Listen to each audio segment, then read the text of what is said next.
Assalamualaikum warahmatullahi wabarakatuh.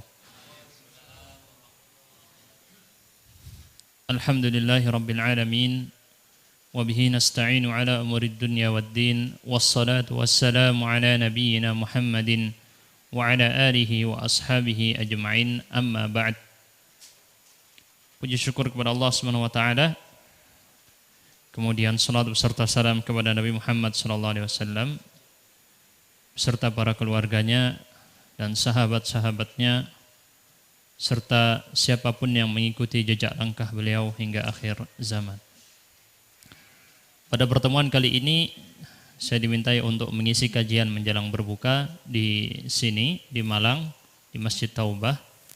Yang saya pilihkan di sini ada sebuah buku yang saya pikir bagus ya untuk kita sampaikan dalam satu kali majelis, sehingga nanti sifatnya adalah sardul ahadits. Kita akan bacakan hadis-hadis ini dengan tidak terlalu cepat tapi langsung. Pembahasan kalau bisa satu kali pertemuan ini 40 hadis selesai ya. Agak banyak, tak apa-apa. Tapi ada penjelasan-penjelasan singkat tentang hadis-hadis berikut dari kitab Mauridul Dham'an Arba'una Hadithan fi Syahri Ramadan. Ini kitabnya sudah kita bagikan di teman-teman sekalian berupa file PDF, diterbitkan oleh website Aluka. Kalau di website ini udah boleh dibagikan secara gratis ya PDF-nya. Ditulis oleh Muhibbuddin Ali bin Taqi Al-Misri yang sudah diberikan pengantar atas rekomendasi buku ini oleh Mufti. Mufti berarti pemberi fatwa umum untuk kerajaan Yordania Al-Hashimiyah, yaitu Fadilatul Syekh Abdul Karim Salim Al-Khasawnah ya. Al-Khasawnah. Takut salah baca. Dan juga sudah direkomendasikan oleh Syekh Ad-Doktor Ahmad bin Isa Al-Mi'sarawi. Beliau guru dari para pembawa riwayat qiraah Al-Quran di Mesir. Jadi kalau antum tahu para qari di Mesir, beliau guru-guru mereka. Beliau gurunya para guru-guru qiraah atau hafalan Quran atau bacaan Al-Quran di Mesir. Syekh Ahmad bin Isa Al-Mi'sarawi. Sangat terkenal di Mesir sana. Ini sudah direkomendasikan oleh beliau, bisa antum lihat di sini. Beliau merekomendasikan buku ini agar dikaji di bulan Ramadan, tentunya sangat bermanfaat.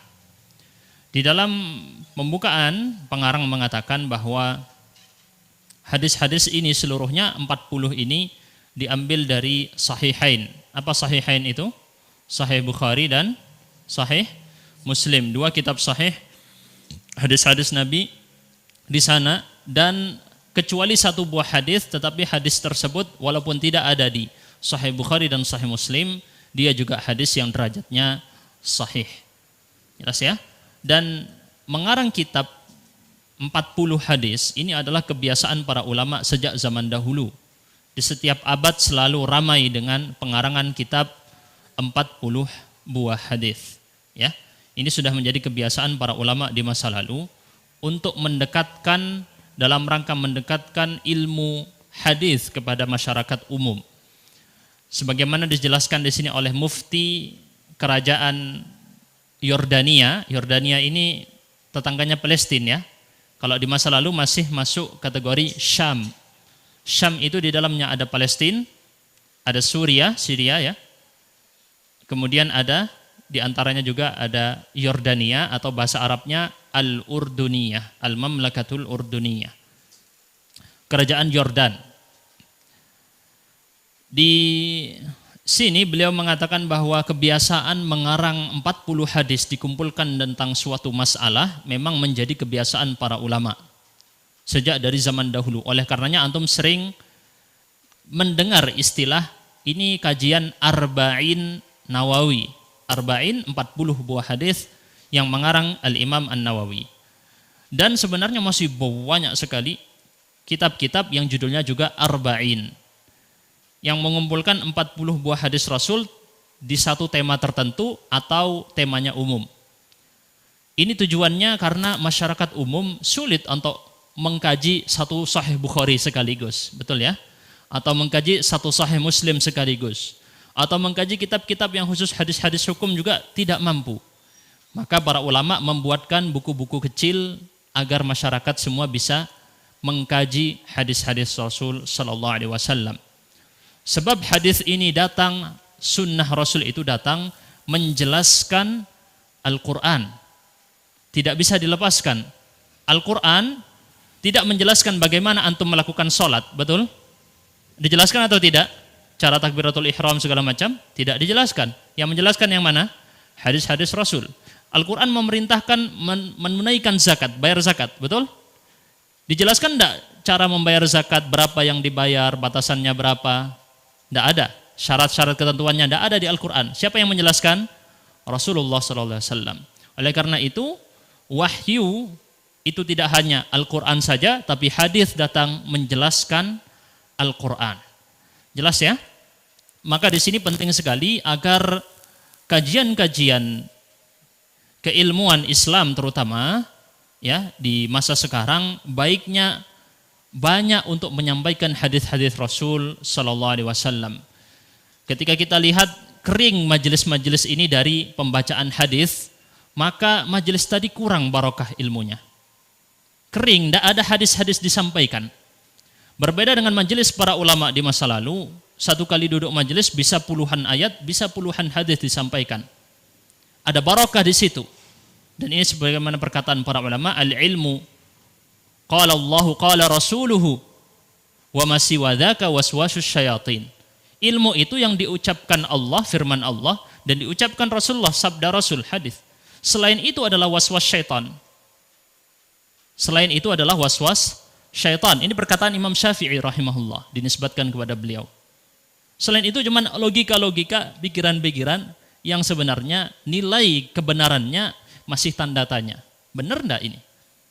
Sehingga suatu pemikiran tadi ketika tidak bersandar kepada Al-Quran dan hadis, tidak memiliki pegangan yang kuat ketika menjelaskan agama Islam. Kembalikanlah lagi ini, kajian-kajian Islam di mana-mana, yuk dikembalikan lagi mengkaji hadis-hadis Rasul sallallahu alaihi wasallam. Ini penting sekali ya teman-teman ya. Oleh karenanya dalam pertemuan kali ini 40 buah hadis ingin kita kenalkan kepada antum semua dalam waktu yang singkat. Hadis yang pertama, kita selalu dimulai dengan hadis ini yang terkenal. Hadis yang diriwayatkan oleh Umar bin Al-Khattab radhiyallahu anhu. Bahwasanya Rasul sallallahu alaihi wasallam bersabda, al-a'malu binniyah.